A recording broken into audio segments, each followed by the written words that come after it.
I'm going to welcome everybody. And if we will all try to speak as loud so that hopefully people who are having volume problems will still hear us. And can everybody at this moment hear me? I'm speaking. Yes, Yeah. but very low, but I can hear you. Oh, okay, but you can hear me. Good. So I'm speaking louder. Okay, so I've never have any problem projecting. Okay, so I'll be hearing this too. I learned that from Margaret Hall at Finch. Okay, so I want to introduce first my new co-host and co-chair for the Finch Salons, Peggy Millheiser. I'm thrilled to have her as my partner. So Peggy, please say hello because everybody and thank you. Hello, great to see you. Great to see you. And tonight we remember our beloved Finch Museum and its innovative and dedicated contemporary wing director, Elaine Varian. Now, to do us the honors, we have 4 highly accomplished Finch alums whose own careers include art history, art criticism, literature, and public relations. And individually, they are all really superstars in their fields. But tonight, Susan, Ronnie, Wesley, and Joni have come together and pulling all their talents together to basically tell us about their memories of the Finch Museum. Our program will have 3 segments. First, our panelists will give us an overview. Then I get the honor of asking a few questions. And finally, Peggy has the honor of welcoming audience participation. Hello, Marcy. I see you there now. So curtain up and on with the show. Wesley, take it away. Thank you. Joey? Yes, one Okay. second. Joey's going to put my speed. I attended Finch College from 1965 to 1969. An art history major and roommate of Courtney Compton, I inherited Courtney's position as head of the Finch Museum Committee in 1968.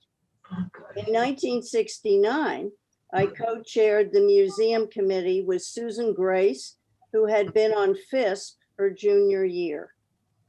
The museum committee members had the following duties: addressing invitations for the shows in both the contemporary wing, led by director Elaine Varian, as well as the Old Masters wing with Robert L. Manning at its top. And you can see the fancy invitations on the screen now. I've saved everything. I'm a pack rat. Okay.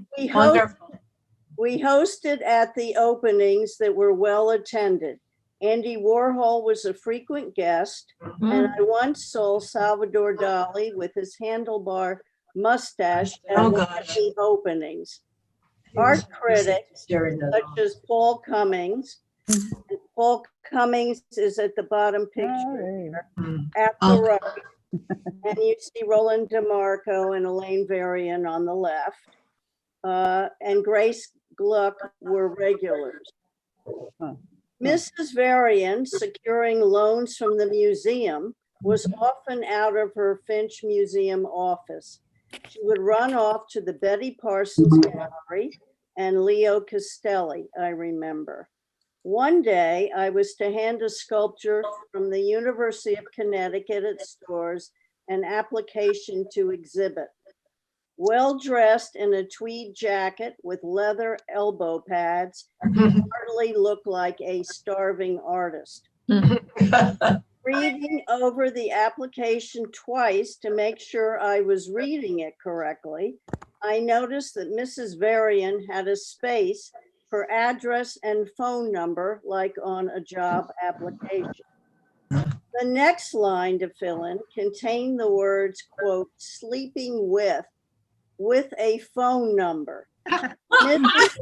Mrs. Varian was really hip to the artist's habits in the late heady 60s and wanted to be sure to get hold of all the potential artists.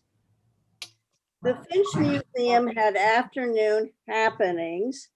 Sometimes there were one-act plays by Russian artist Ilya Bolatovsky, and you'll see on the left here some of his paintings, who was influenced by the distill movement associated with Mondrian and other geometric painters. And then you also have one of his happenings. He was the playwright of a play at the museum in the afternoon called Darling, Poor Darling. Darling, poor darling. That's funny.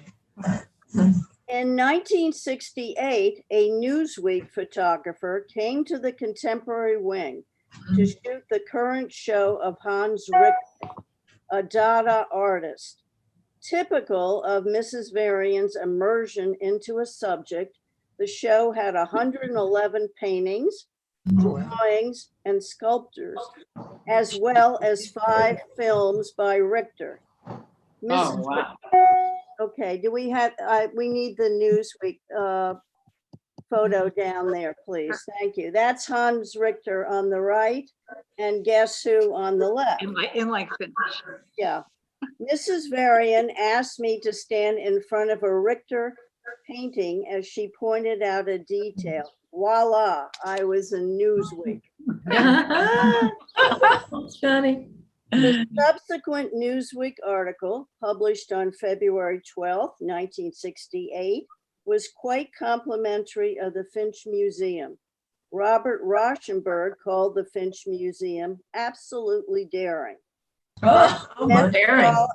Museum Director Thomas Hoving said, "It's a unique institution with a nose for the new."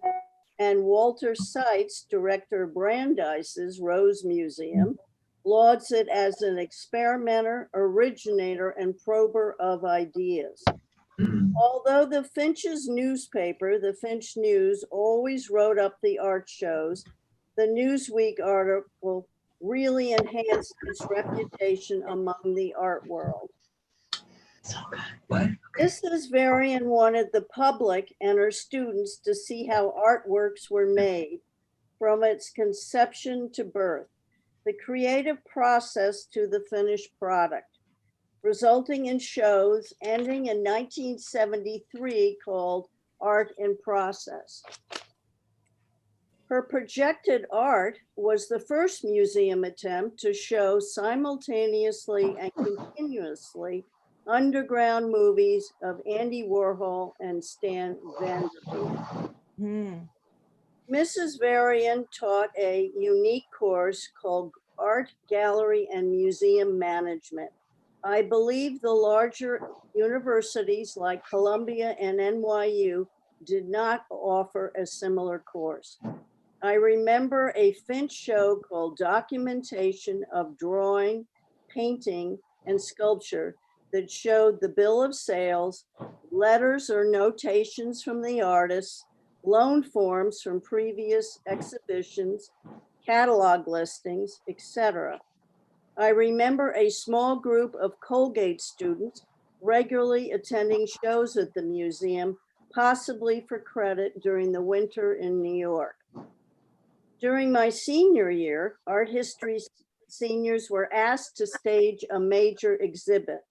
With the direction of Dr. Diane Kelder and Miss Susie Block, the show entitled Drawing, Some Recent Trends, opened in the Finch dorm known as North Hall.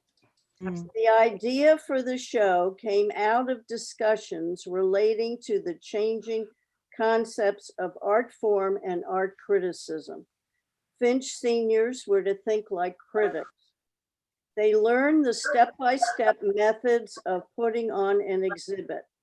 The works were chosen from such galleries as Cornblee and Castelli. Each student was responsible for 2 drawings, photographs of the finished or related work. We had to have the insurance forms filled out for the galleries and then write up a short critique of each drawing for the exhibition catalog. In May 1969, Mrs. Varian sent me over to the well-known. I'm watching a Zoom thing, so I'll have to call you in an hour or so. Okay, bye. Okay, bye. All right. In May 1969, Mrs. Varian sent me over to the well-known art dealer, Richard Feigen, around the corner from Finch at 27 East 79th Street, a Hans Hollein designed townhouse where he lived and worked. The gallery was looking for an assistant. I was hired and started working for Feigen post-graduation. I was in the basement with the files and the bookkeeper, and occasionally came up for air to relieve the receptionist on the first floor. At age 90, Feigen died recently, and this is his obit in the New York Times. The obit in the New York Times called Richard a collector with an instinct for spotting the value of a piece of artwork. He was a gallerist who boosted the masters and young artists. His clients included Barbra Streisand, owner of Atlantic Records, Ahmet Erdogan, as well as socialites who filled their swank apartments with reputable art. Michael Finley, who owned a Soho gallery and later would become director of Aquavella Galleries, did business with Feigen regularly. He was a Scot who resembled a Botticelli angel and married the first African-American supermodel, Naomi Sims. They were a stunning couple. Richard was as comfortable educating the public about German expressionist Max Beckmann as he was about Dubuffet, Joseph Cornell, and Claes Oldenburg. He was so famous that he appeared as himself in Oliver Stone's 1987 movie, Wall Street. After graduation, I saw Mrs. Varian occasionally for lunch and attended the Finch Museum of Art openings. After I left Feigen, I would fill in for Finch alumna Jane Crawford at the Gimple and Weizenhofer Gallery or Temp at the Midtown Gallery of American Art. But I lost touch with Mrs. Varian after I left the art world. I think of this redheaded avant-garde museum director and am indebted to her for my first post-Finch job for $90 a week as first-rate art history education that other schools lacked. Right. In Vero Beach, I have been a docent at the Vero Beach Museum of Art. Tony Hamner, class of 75, docent emeritus of the Finch Museum of Art. You're And good. I always talk about how Finch prepared us so well for sharing our knowledge of various periods in art. Some things in life you forget, the important things you remember. I will go to my grave remembering my well-spent days and evenings at the Finch Museum. Oh, that's so sweet. That's great. That's beautiful. Beautiful. Thank you. Absolutely Very wonderful. nice. Thank you so much for sharing all of that and for keeping all the memorabilia. I know. Yeah. I bet. Amazing. Quite a bit. Ah, And now Wesley, you're now going to throw it over to who comes next? Me, Ronnie. Hello, Ronnie. Hi there. How are you? Ronnie. Hi. Okay, Ronnie Cohen, take it away. I'm taking it away. Good evening. I hope you enjoy my pre-recorded slideshow presenting some thoughts about the Finch College Art Museum and its Contemporary Study Wing, and the inspiration I find Mrs. Varian's curating provided my own career in contemporary art. So take it away, Joey. Play it. The announcement on the left of the opening of the Finch College Museum of Art on December 8th, 1959 in the New York Times. Mrs. Varian came on board as director of the new Contemporary Study Wing of the Finch College Museum of Art in 1964. Her first show opened in October 1964 and ran through January 1965. It had an unusual premise. It was called Artist Select. The idea was to show an established artist with young artists selected by the established artist. Established artists included painters like Balcom Green, Richard Lindner, and Edwin Dickinson. A page from the catalog pairs Edwin Dickinson, a well-known representational artist, with his pick, painter Joan Tausig. Art in Process, an innovative series of exhibitions curated by Mrs. Varian, focusing attention on how artists working in a range of mediums and with a variety of materials create art, launched in 1965. The catalog cover of the first of these exhibitions, Art in Process, Visual Development of a Painting, is shown above with an article on the show that appeared in the New York Herald Tribune in March 1965. You all right? Robert Indiana and George Ortman are featured in the article. Elaine de Kooning, Grace Hartigan, and Jim Dine were among other painters Can you hear? included in the Is that exhibition. Ronnie Cohn? I think it's Ronnie Cohn. On the left, an installation photo of Art in Process, the visual development of a structure, curated by Mrs. Varian at the Finch Museum in 1966. Richard Archwaga, Dan Flavin, Donald Judd, Solowit, Robert Morris, Robert Smithson, Chrissa, Mary Bauermeister, a who's who of cutting-edge artists working in New York at the time were in the exhibition.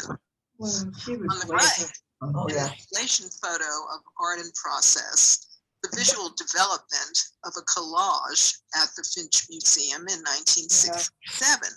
The Amazing. exhibition, which was circulated by the AFA to college and university galleries around the country in 1968, included artists who worked in a range of styles and in a variety of approaches, You should see. representational pop, abstract expressionists, from Robert Rauschenberg to Roy Lichtenstein and Klaus Oldenburg to Conrad Marcarelli and Pearl Fine.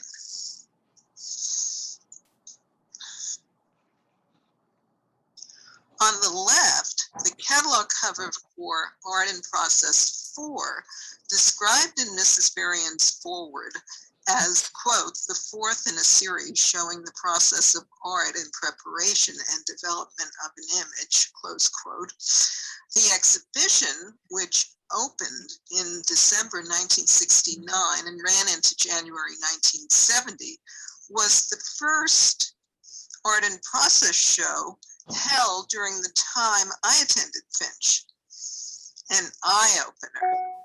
What an inside view it gave on contemporary artists and how they worked. On the right, catalog pages on Robert Ryman. Two installation photographs for Art in Process 5 at the Finch College Museum in spring 1972, with Mrs. Varian and artist Sol LeWitt on the left, and with Andy Warhol and Barbara Allen on the right. Mhm. The exhibition consisted of artworks made by the participating artists on site at the Finch College Museum of Art and documentation related to the making of the pieces. Andy Warhol created his famous vacuum cleaner piece for this exhibition, which took place in my senior year at Finch.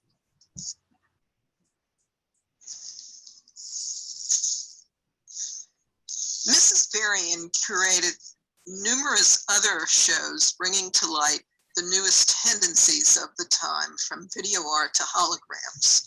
She also curated shows in other areas. One of the most memorable for me that happened while I was at Finch was Art Deco in 1970, the first major museum exhibition on Art Deco held in the United States, which was done by Mrs. Varian and the Finch College Museum of Art in conjunction with the Cranbrook Academy of Art.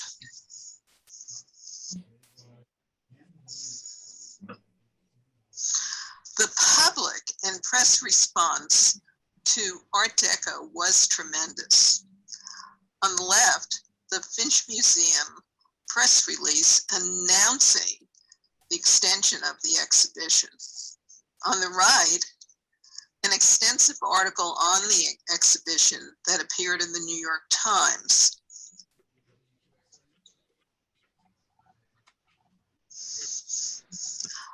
I already started writing articles and reviews for the art magazines by the time it was announced that the Finch Museum was selling its collection in June 1975.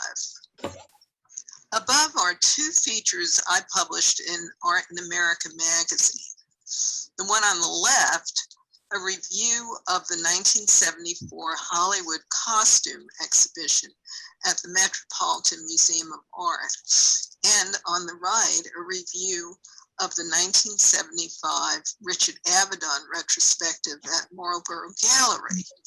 Two groundbreaking shows at the time, offering fresh looks at connections between art and fashion and art and photography, and that's how I discuss them.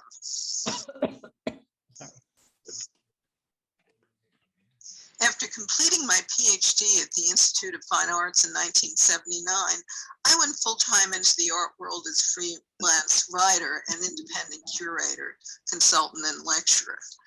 In the September 1980 issue of Art Forum, I published an article entitled Energism and Attitude. 2 pages from the article are shown above. The article presented what I found taking shape among younger artists at the beginning of 1980, and it was a new attitude toward making art and the art object that I called energism. Looking back now, I see Mrs. Varian's shows at the Finch Museum, especially her art and process series, as having inspired my own creative undertakings regarding new developments in 1980s art.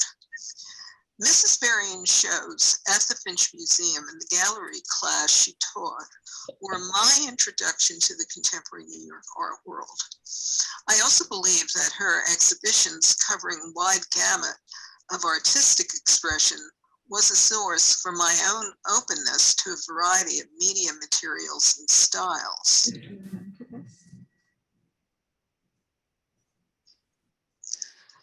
I curated an exhibition on mail art in 1983-84 at Franklin Furnace in Tribeca called Mail Art Then and Now. The cover for the catalog for that show is shown in the above right of the digital screen on the left.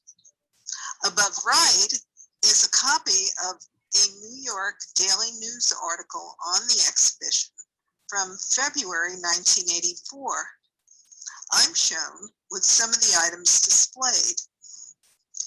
Because of confrontations I had with certain male artists in the show, it has gone down in the history of mail art as a controversial event involving gender, and has as such inspired a new mail art show currently on Instagram called See You Later Boys. The digital screen is of a post from See You Later Boys with a statement about the show written by the show's curator, Sophia Sanchez Borboa, a graduate student in Visual and Critical Studies at the School of the Art Institute of Chicago.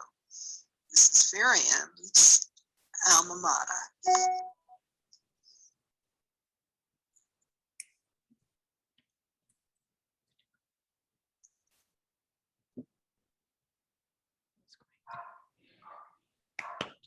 Okay, so thank you, Ronnie. That was really very Excellent. very informative. Thank you. And kind of put it all together. Actually, it basically touched on questions that I was thinking about. So thank you very much, Ronnie. And so now I think the next person up is Susan. Is that correct? No, it's Joni. Joni. Oh, it's going to be Joni first. Okay, Joni. First, I'm going to mute everyone. I'm Joni Danielidis, and I attended Finch from 1972 to 75 and was in the last graduating class of the school. before it closed. I went on to graduate school and worked at the Metropolitan Museum of Art for 10 years. I was the reference librarian, and you can see here from the picture, this was a photo that Elaine Varian gave me with her and the director of the Ringling Museum from a cocktail party. So it makes me smile, and I leave that in my den all the time and see it every morning, and Sweet. it's like she's smiling at me. So that makes me happy. The first time next, please. The first time I met Elaine Varian, she gave me a bottle of Windex and paper towels. And she said, I want you to go around the museum and I want you to clean all the glass that are covering the prints. And I thought, oh my gosh, is this why I came to college? And she said, and when you finish that, I want you to read all the exhibition labels, because if you're going to go into curatorial work, you need to know who owns what art, and so that you can borrow artwork from their collection down the road. She talked about how it was really important all the time to visit exhibitions and to network. And then she gave me this book, So You Want a Good Museum. And I have had that in my library for a very long time. It really gave me background in the ABCs about how to consider what was appropriate for a museum work. In the next photo, you see the Newsweek article, which Wesley talked about. And it was written in 1968. And while it talked about Elaine Varian's shows, it said the thing that I got from that article is that they focus on, she was not merely, the exhibitions were not merely designed to exhibit modern art, but to show how art happened. And so that was an important contribution in how things were presented. For the next slide, it's the catalog of the American Art Deco exhibition. And for that, I delivered a draft of the catalog for Mrs. Varian to the New York Times, and gave the draft of the galleys, I should say, to Ada Louise Huxtable. And that was a pretty overwhelming thing for a 19-year-old at the time, walking into the New York Times room with all the reporters, let alone handing over a document that was so significant for the exhibition. In the earlier article, the skyscraper style was something that was in New York, the New York Times Magazine. And Elaine Varian did a lot of research that helped the reporter with the article. The skyscraper art rides high is the article, which is, if you can go down, Joey, to the skyscraper article, the next one. That's the manuscript that I had delivered to Ada Louise Huxtable. So that was something that had a big impact on me. Amazing. Isn't it? Really? On the back of all the paintings and the artwork, you can see a label that was put onto all the artwork to keep track of everything. And when the museum was closing, you can see the article in the next picture, and we talked about this briefly, Mrs. Varian decided that it would be important for me to buy some of the art that was being deaccessioned and sold. So she said to me, I got you started. I sent you to Stempley Gallery, which was around the corner on 77th Street. You're working with the executive director there. I'm sure you've saved some money. So time to write a check and start your own art collection. And so that's what I did. And I still have the New York 10 prints, lithographs that I bought from the museum collection. And they included work from Klaus Oldenburg and Roy Lichtenstein. And it's made me happy over the years to have that in my home. Elaine Varian and I had a very personal relationship. And if you can go to the next image, you'll say, what is all this silverware? One day I would meet her when she would come to New York, and she would stay at the Barbizon Hotel and other times at the Wales Hotel on the Upper East Side. And one day she said, before we go to dinner, I want to show you something. And out of a bag, she pulled out her family sterling. And she said to me, when I pass, my husband is going to bring this to you, and I hope you will treasure it. It belonged to my family. And to this day, we eat off of this silverware in our house, whether it's for lunch or dinner. It doesn't have to be a holiday. It's just the silver that she gave me as my mentor and as my friend. So I was very, very happy. I am very happy to have that. And the next photo, Elaine Varian gave me many gifts. She sent my sons, when they were born, blue jeans. And then she gave me this Art Deco diamond and sapphire watch, which I am wearing, of course, tonight, but you can see the watch itself. It's really a treasure and something that I have valued my whole life.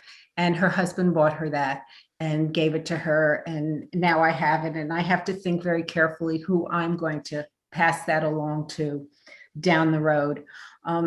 She was very generous with her time, with introductions.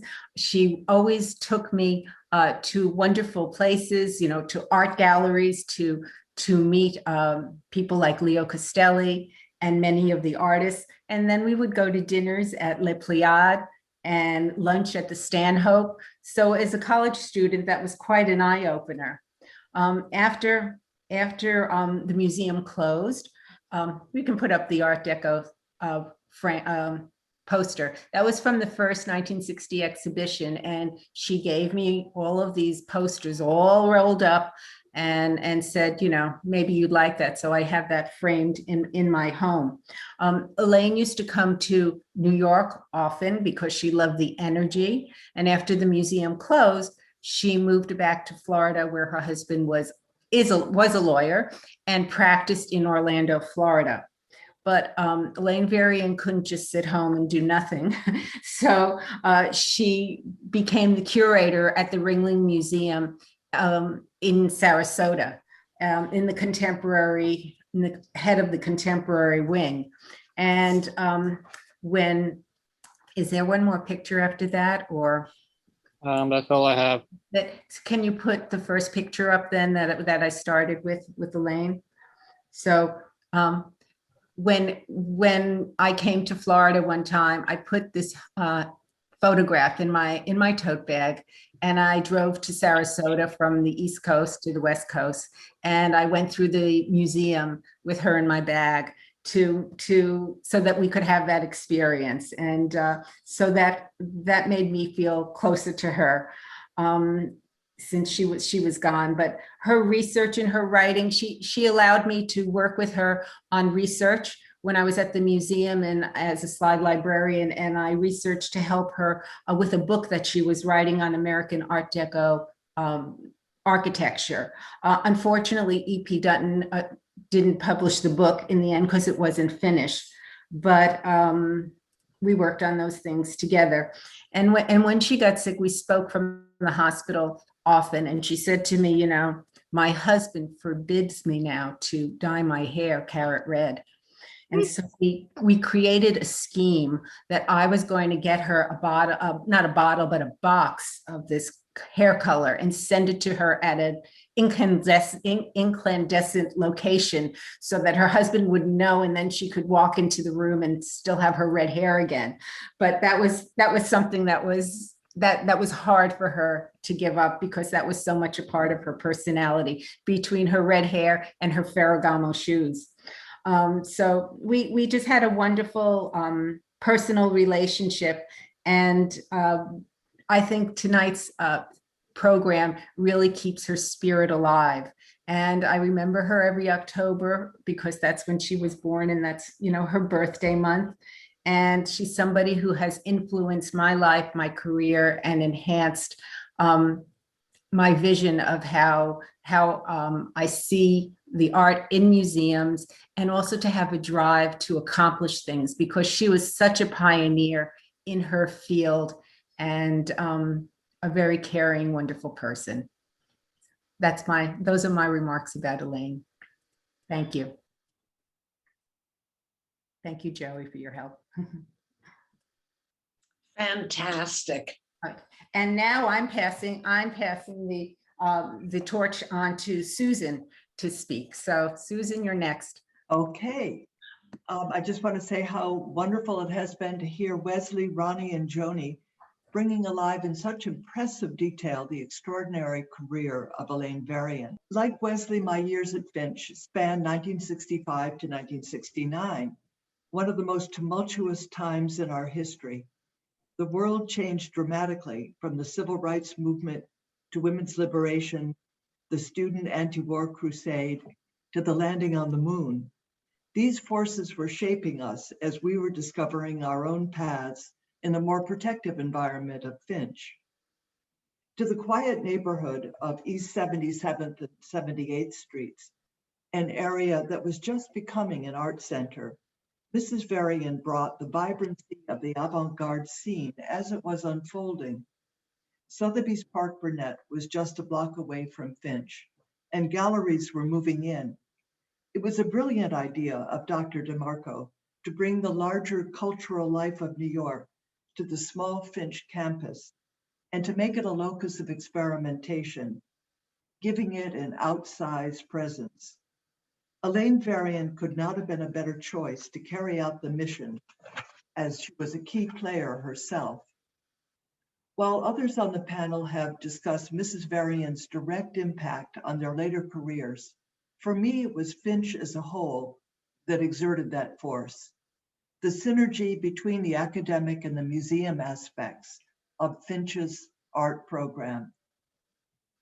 I served with Wesley on the museum committee, although I didn't get to know Mrs. Varian very well, perhaps because I was away for junior year, and to my regret, I didn't take her gallery management course. And as others have said, she was in constant motion, visiting studios and galleries. I actually got to know the museum guard better because at least he was stationary. I did, however, address envelopes, attend openings, and soak in the atmosphere of the contemporary gallery, completely ignoring the old master wing. My interest at that time was focused solely on modern and contemporary art. The catalogs of the eye-opening Art in Process series remain treasured possessions, and I remember in particular Andy Warhol's Empire being screened at the gallery as part of an underground film show. Not many colleges could boast that. Unlike most Finch students, I came from a more rural background, growing up in Watertown, New York. However, my mother encouraged me to spend a gap year in Europe before college to improve my language skills and to catch up with my age group. And that made the transition to the Upper East Side a little smoother. When I returned, I had the good fortune to meet the wonderful admissions director of Finch, Sarah Arthur, who was from Watertown as well. And she saw me in the door. I owe Sally a debt of gratitude. I started out as an English major. I had no idea what the discipline of art history was, though I had taken one class with black and white lantern slides on medieval architecture in my Swiss school, which left me with almost an aversion to the subject. But the late Marshall Mount's survey of art history in freshman year was revelatory. His passion for the subject and authoritative yet convivial manner of teaching forged an immediate connection with me and provided the foundation for my lifelong involvement in the field. We all adored his wry humor and him. It was not until I took a summer course on Picasso at McGill University, though, that I found my own particular passion for an artist in a period, and I switched my major to art history in my sophomore year. From that point on, I took courses with such great scholars and professors as Diane Kelder, in 18th and 19th century French art, in Ellen Kullman in medieval and Renaissance, while also participating in museum events.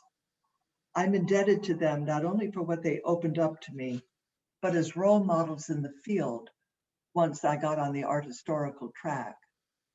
Later, when I taught courses on modern art, Diane Kelder's beautiful books on French Impressionism were essential resources. In addition to my classes at the Finch Museum, I look back on my junior year spent on the international study program as fundamental for my later career. 12 classmates and I spent 2.5 months each in Madrid, Rome, Paris, and London under the forbearing and fun supervision of Barbara Robinson and Leslie Davidson. Two of my fellow travelers are with us tonight. Our classes were held primarily in museums with professors from local universities teaching us art history from original works of art. That year instilled in me a grounding in the physical object of art and an appreciation for conservation and museum education. Without really knowing it, I absorbed the uniqueness of each of the major European museums we visited and the roles they played as sources of national pride and places of connection for their communities. These were aspects of our field that could not be learned in the classroom with slides, and it greatly extended my education with direct experience. During this year, I entered for the first time the Prado, the Louvre, the National Gallery, and the Tate, to name only a few of the 50 or more that we visited. There is also such a thing as museum fatigue, and we burned that off at night in discos. After going on for a PhD and as a curator at the Frick Collection, I worked with many of the museums we visited, collaborating on exhibitions and leading tours, experiences I could not have imagined as a 20-year-old, seeing these legendary institutions for the first time. My traveling year in Europe was almost a dress rehearsal for a career I had not even remotely envisioned. During my senior year at Finch, I continued my coursework with Professors Kelder, Mount, and Coleman, while exploring the exploding art scene on 57th Street and in Soho, as well as the happenings on Gansevoort Street, Central Park, and at the Finch Museum. In a senior seminar taught by Susie Block, I was introduced to the writings of the Gestalt psychologist Rudolf Arnheim. His books, Visual Thinking and the Art in Visual Perception, became touchstones for me, opening up another approach to art, rooted in the dynamics of visual perception.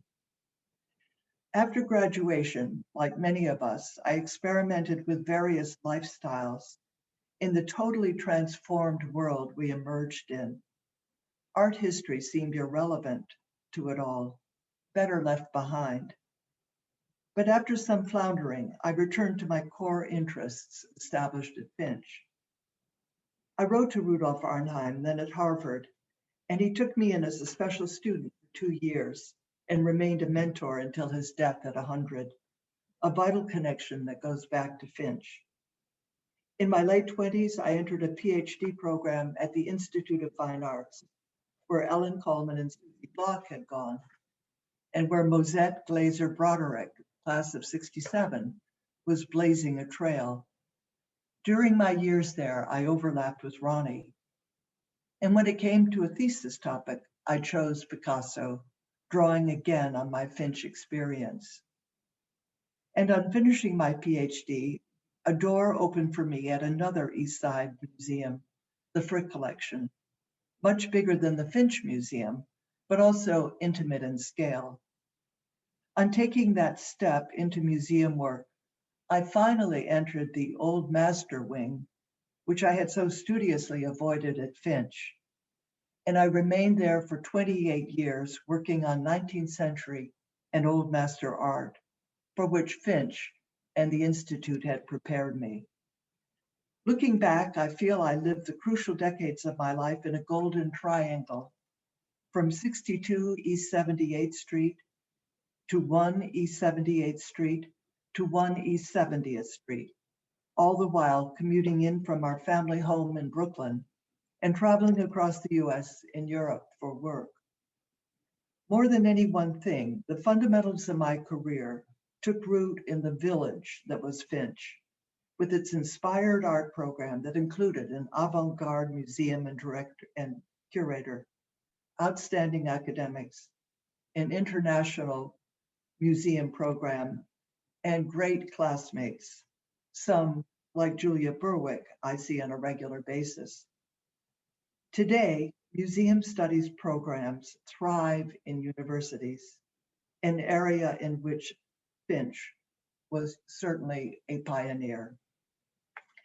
To conclude, I'd like to just run through a few of the exhibitions that occupied me so happily during those years at the Frick. Joey, do you want to bring in the PowerPoint? Okay, we're just going to go very rapidly through these, and I think there was something like 30 shows over my years that either I created and invited a partner to work with me on, I did on my own, or otherwise supervised as a traveling show that was coming in. And I'm going to start with some of the very smallest and earliest shows I did. One was this, reuniting this beautiful painting that we probably all know from the Frick, this Turner's Mortlake Terrace, but I have the next, bringing it together with its companion piece at the National Gallery. This was just a 2-work show with a catalog, but one that got me very interested in Turner. The next, please. And here's another sort of reuniting type of show. It was taking the Finch, Monet's bullfight, and the National Gallery's the Dead Toreador. They were 2 pieces of the same canvas that Monet cut apart and developed into 2 separate works. So we brought them together in a small show back in 1999. The next, please. A little bit bigger was this show on El Greco's themes and variations, taking 2 key works in the collection, El Greco's Saint Jerome and the expulsion from the temple. These are 2 of the 3 El Greco paintings in the Frick. And along with Jonathan Brown, a great Hispanist, we reunited these paintings with variants, with 3 or 4 variations on them that El Greco had done over time. And this was a kind of, first, this show got a lot of attention, and it was the first time I collaborated with this great Hispanist, Jonathan Brown, who was a professor at the Institute of Fine Arts. The next, please. This was a very full-scale exhibition, Whistler Women in Fashion, taking the 3 Whistler portraits of women, and there's a 4th, but it's of a man, and working with a renowned fashion historian, Aileen Ribeiro, and the leading Whistler scholar in the world, Margaret MacDonald. And together we did a whole catalog in large exhibition of these full-length portraits. Here are just a few shots. This was a wall of fashion plates. And the next, please. And we included costumes, some from the Met, some from the New York Historical Society. And that was one of the first times we showed costumes along with paintings. These are sketches for costumes by Whistler. And it was just an opportunity to address another aspect of Whistler, his love of fashion. And the next, please. This was one of my favorite shows. It was Goya's last works, the works that Goya did in exile in Bordeaux at the end of his life from the age of 78 to 82. And we brought together all of the portraits that he did in his last years. You can see them in one room, and then the next, along with his magnificent drawings, as well as a room of prints and these tiny miniatures that was one of the most innovative parts of his late work. And again, we did a full-scale catalog. Our catalogs were published by Yale University Press. And this work just blew people away because it had such a beautiful story that of a man going on in the face of adversity and creating these incredible artworks. The next, we sometimes collaborated with we did a show from the Fritz Luke collection in Paris. Here was my co-curator, Colin Bailey, Maria from the Fritz Luke Foundation in Paris. And here are the French drawings that we brought together. And then the show went back to Paris. We had a wonderful time with that show as well. And the next, please. For the first time, I urged and got the Frick to agree to do a Picasso show. It was the first time we ever did a show of a modern artist. And I made the argument that while the Frick doesn't have any Picassos in the collection, all of the Frick collection is in Picasso, as someone who absorbed all of the European tradition. So the trustees and curators agreed that and this turned out to be a very popular show too. The next, please. And here are the downstairs galleries with sort of an array of the works. So I was able to draw on my Picasso experience as well. The next, masterpieces from the National Gallery, and we'll go on to the next. Turner was one of the later shows that I did around the two major seaport paintings, bringing them together with companion works and a whole series of very beautiful Turner watercolors. And that was a collaboration with the Tate. And the next, please. One of my favorite shows was Zouberon's Jacob and His 12 Sons, paintings from Auckland Castle. It was a series of paintings of the 12 tribes of Israel that came from, let's take a look at the next one. They came from a castle in northern England. The castle was closing for renovation, and they sent these beautiful paintings on tour, first to Dallas, to the Meadows Museum, and then we had them at the Frick, and then they went to the Israel Museum in Jerusalem, and that was just a totally wonderful experience. And the next, and just to end with the last show that I did was, again, prints by Whistler. It was a bequest that we were given by Peter and Gertrude Kozovsky, that we highlighted some of the works from their wonderful bequest. So I'll end there, and I just wanted to give you kind of sampling of the opportunities that, in a way, emerged out of my Frick and then later Institute experience. So I'll end there. It was fabulous. All of you, the panelists, just put together a really, really wonderful, nostalgic, inspiring program. So on behalf of everybody in the audience, I want to be the first to say thank you. Susan, I'm going to begin with you with a question because I think it follows up to what we just saw, your fabulous exhibits. Now, we know you have curated some glorious exhibitions, and we just got a sampling. Which one do you think might have dazzled Mrs. Varian, and why? And conversely, as a student, did you have a favorite show at our Finch Museum, and why? And how do you think it might have inspired your future approach to presenting art? Wow, that's a tall order. Okay.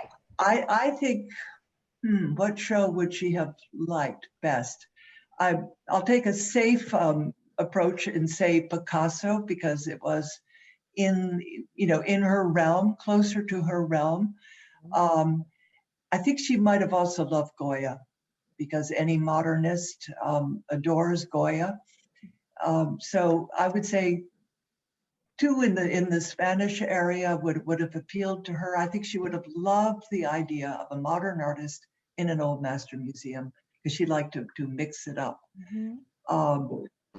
As far as memorable exhibitions, I think some of the ones she did when I guess I would have been a sophomore in the Art in Process series really stand out to me. I still own those catalogs. I leaf through them. And yes, I mean, how did that influence me? I guess I have always been interested in the creative process, and to see an exhibition that laid it out like that, and is in my writings, in my analyses, and as an art historian, I have always, tried to follow from the drawings, the original sketches, to the next to final work, to the final work. And a number of the shows that I actually worked on, for instance, Constable, had to do with that creative process. So yes, I think that would have been what instilled in me something that I did pursue later on. Thank you. Excellent. Wonderful. Wonderful answer. Thank you.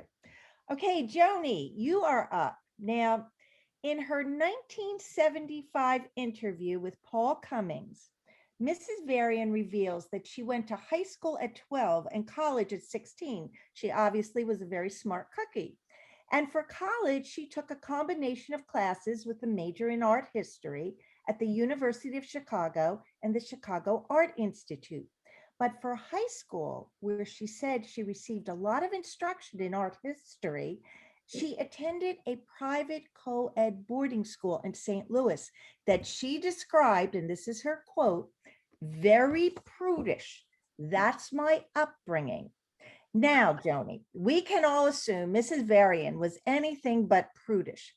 But for our Finch scholars here tonight who really never knew her, I wanted you to describe her personality, style of speech, likes and dislikes, and what you found most distinct about her. I guess going back to the subject that you know so well, style. In other words, if you were creating a PR campaign for Mrs. Varian, what would you automatically highlight? She is the type of person who accomplished anything she put her mind to. So to focus in on really what was significant and important, I would say that was an attribute of hers that was very important to highlight, no matter what. But she was funky, and she was a lot of fun, and she loved a martini. She loved to go out with artists and go to parties, but she was somebody who knew all her material and could mix and socialize in a group of artists or a group of scholars. And I think that's something that's a quality that's very, very important for people to learn how to do in order to be successful. Absolutely. So she conveyed that.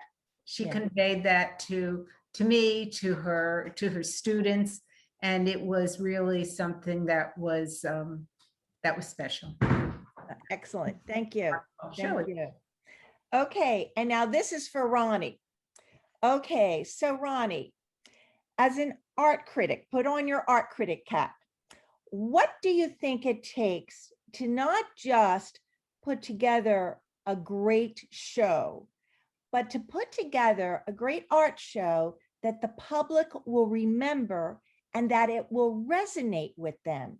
Surely Mrs. Varian had a natural talent for putting together these types of innovative shows. So what do you think are the qualities of a great show that really allows the public, not necessarily one who is so learned in art or art history, but the general public, for it to resonate?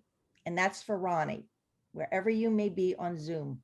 Well, that's a tough question to answer, because when we look at the types of shows Mrs. Varian was doing, the Art and Process series, for example, that work is so abstruse and it needed quote unquote explanation because it was so different than what we expect art to look at.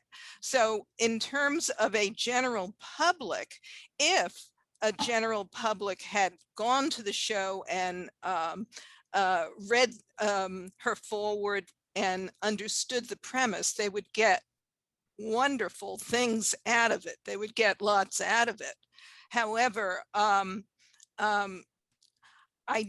think her shows of that type, now Art Deco was different because that had a much broader scope.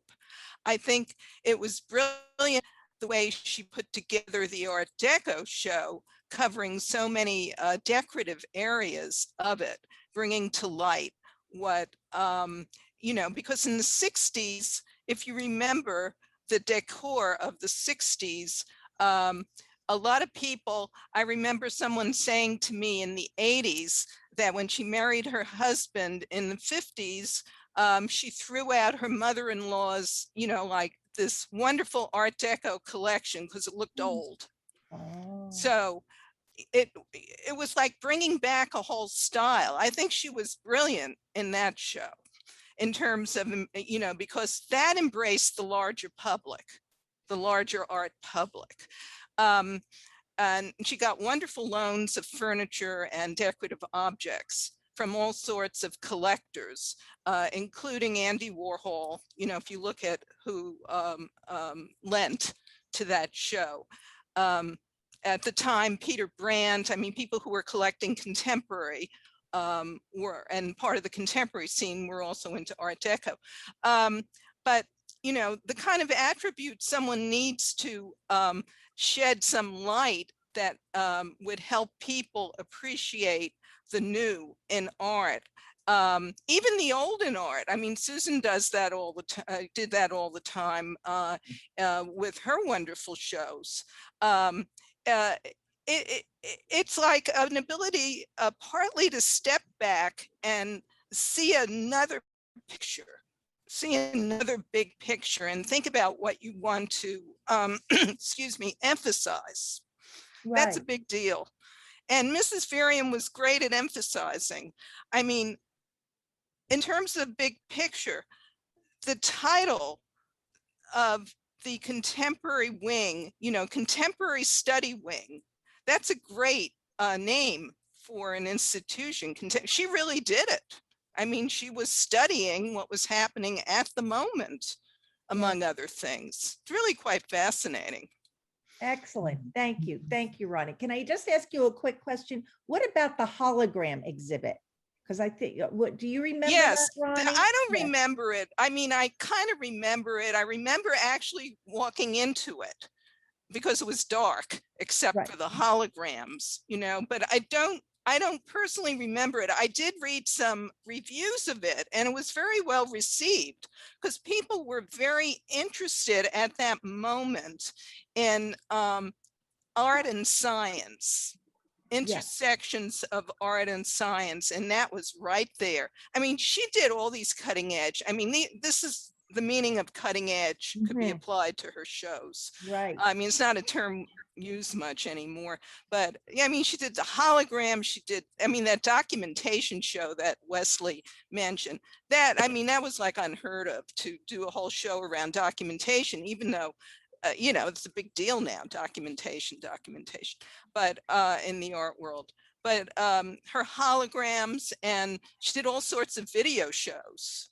Yes, right, before anybody did. That's right. Yeah, I mean, pretty wild. And that's why the AFA or whatever circulating bodies that circulated art exhibitions at that time, they circulated a number of her shows that went all around the country.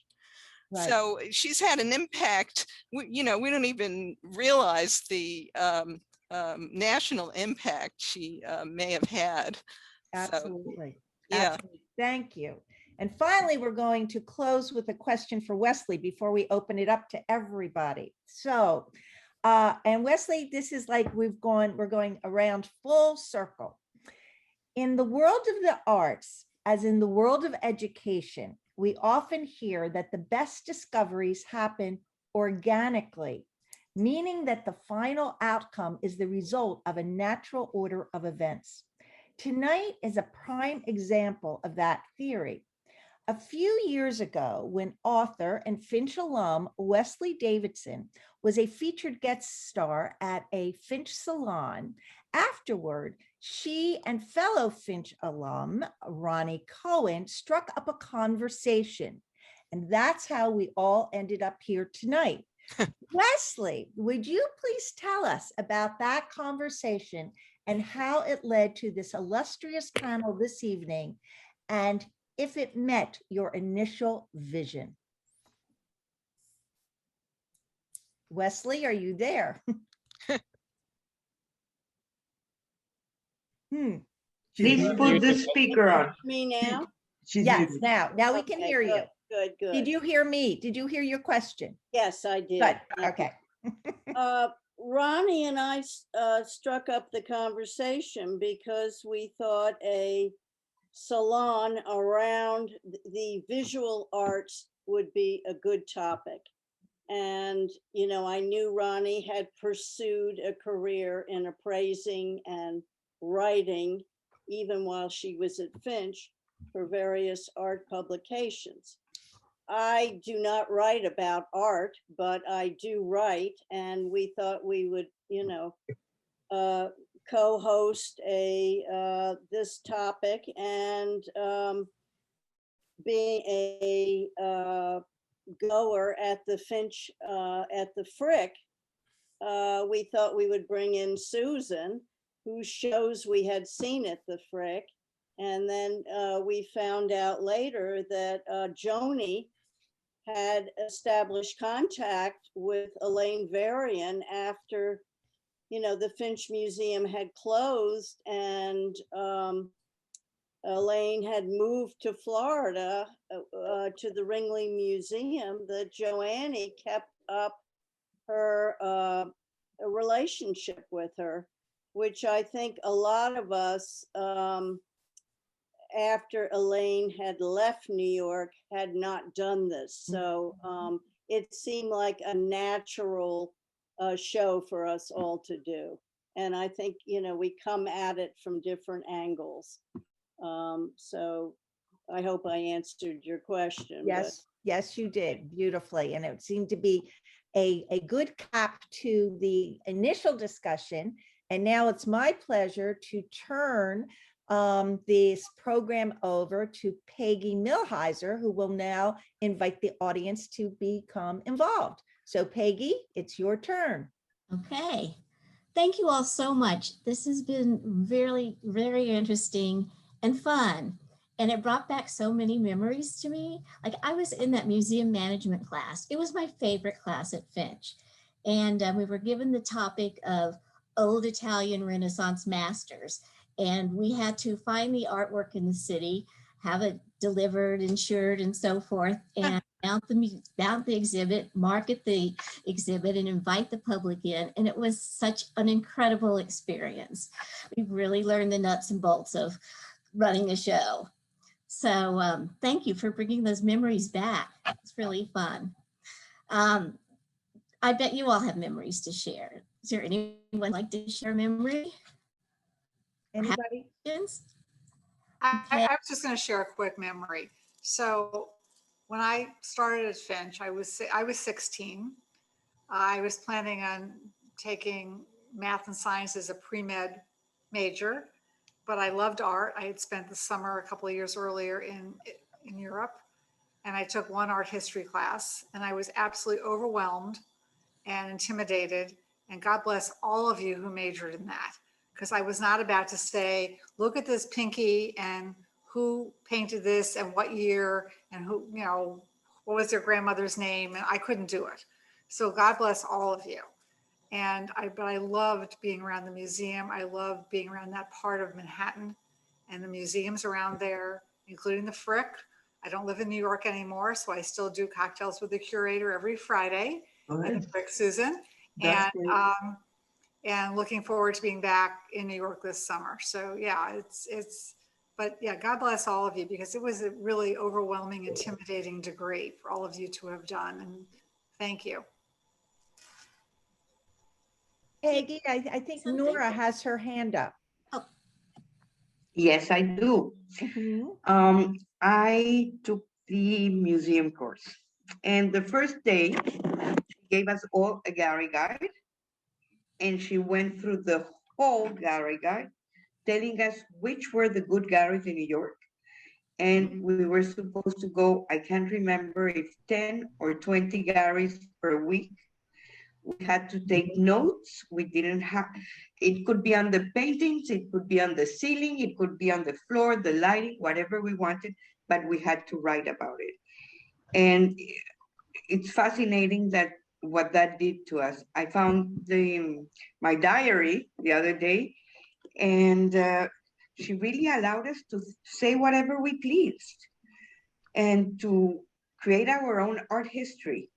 So she really was an extraordinary woman. I could talk about her for hours, but I let other people do. But this was fantastic.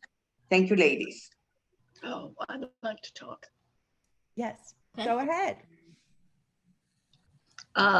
Well, I had wonderful experiences in that museum. And I just have to say that I think Mrs. Varian was an original.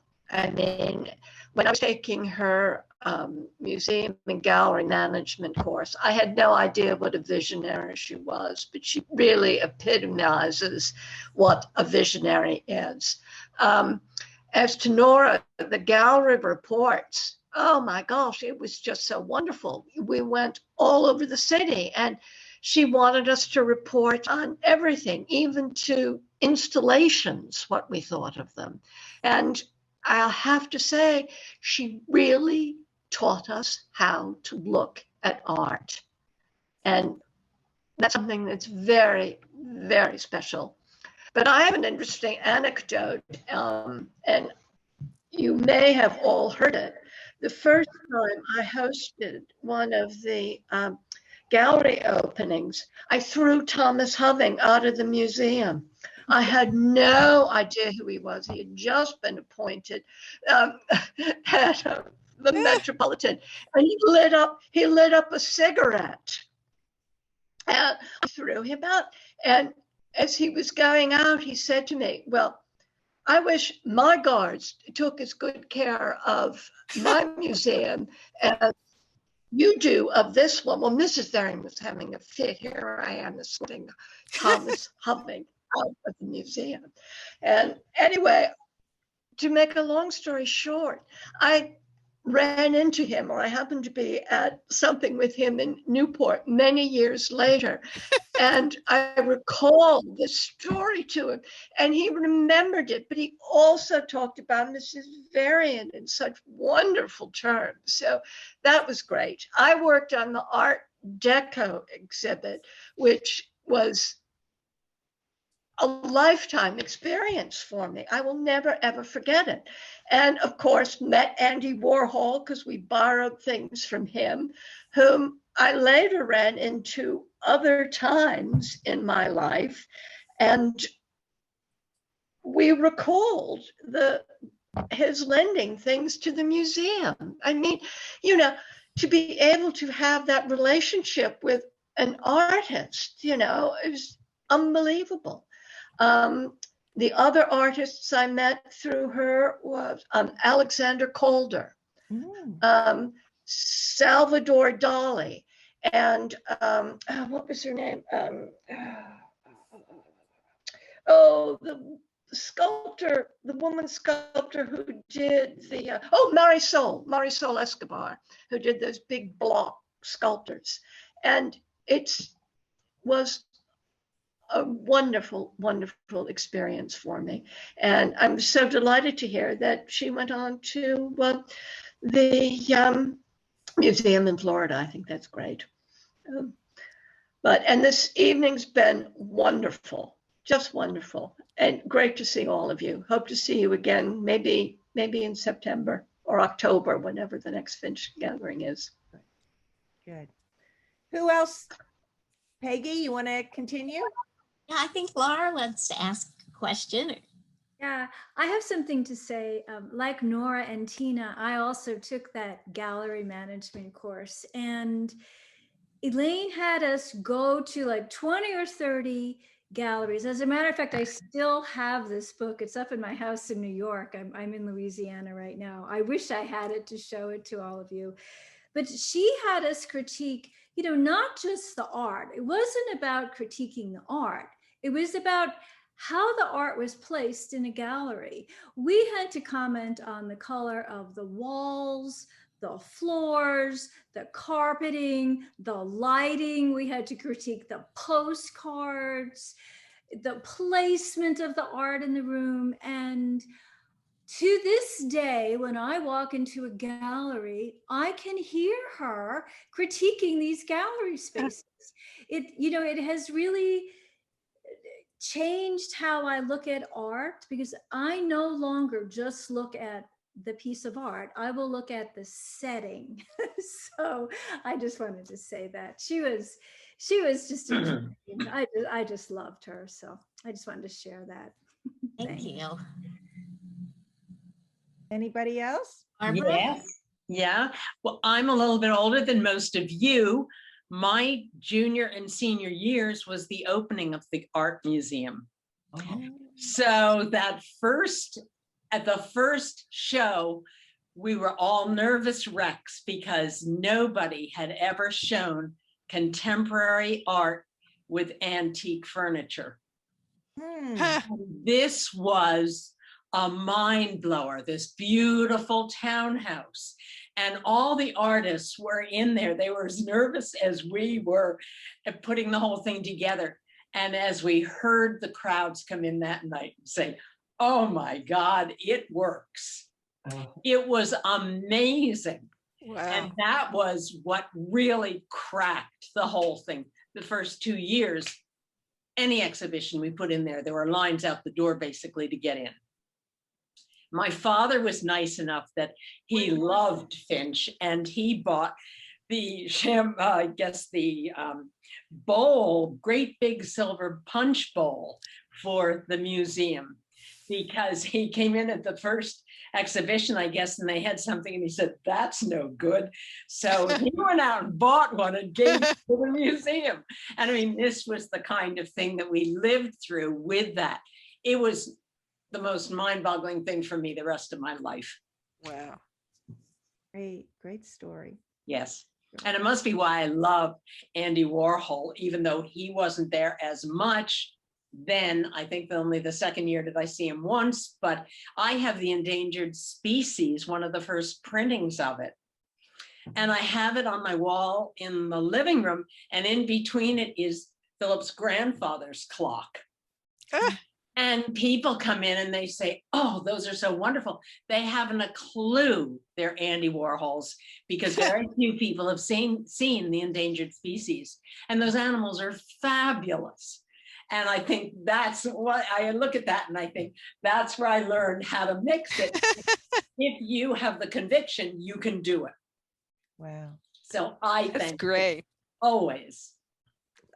Barbara, we're being asked again, what year was that you said that was 66, 67? No, that was, I graduated in 60. Oh my goodness. Yes. Okay. So it's the first 2 years it opened. Yes, opened the fall and the next. Wow, wonderful, wonderful. Okay, Peggy, take it away. Okay, does anyone else like to contribute? Have a question? I just want to ask a quick question to Barbara. So one of the reasons I ended up applying to Finch was my dad was friends with Judge Cressona in New York and his daughter Claire. Right. Yes. Oh, one of my good friends. Right. So I thought that she was, because I thought she was a few years old ahead of me. Yes, she was. So she was in the room right next to me. So that's how I ended up being there, because if Judge Cressona, who was a good friend of my daddy's, nice, a great place to be, and I could do pre-med, but I could also study art. Yes. And still be in New York and live at home. Yep. I could be there. Yeah. So that's cool. I figured you were about the same age as Claire. She and her friend, whose first name was Nancy, who was from Houston, and Nancy's parents had an art gallery in Houston. And so that was also, kind of like an amazing twist, because I also didn't realize that Houston had art galleries. Thought only New York did, but no, they were so nice. They were a year older than I was. And Claire really took me under her shoulder, under her wing, and just helped me through everything, which was super. Loved her. Thank you, because that's how I ended up there. Oh, nice. Good call. I love hearing all these stories and the different connections. It's really fun. Anyone else? Well, I have a story, and it's a little bit different because I come from the theater world at Finch and thereafter. But a big influence on me was the dance instructor, Betty Lowe. Now, I did not really know personally Elaine Varian, but what I did not know was, which I learned afterwards and after I graduated, that Betty Lowe and Elaine Varian they basically collaborated on a very interesting project where some of the Finch dance students did a presentation in the museum. I'm suspecting, and I'm not sure, but I'm suspecting it was in conjunction with the hologram exhibit. But why I bring this up, because it was very, very avant-garde dance, avant-garde music, very, very different from anything that we actually studied in class.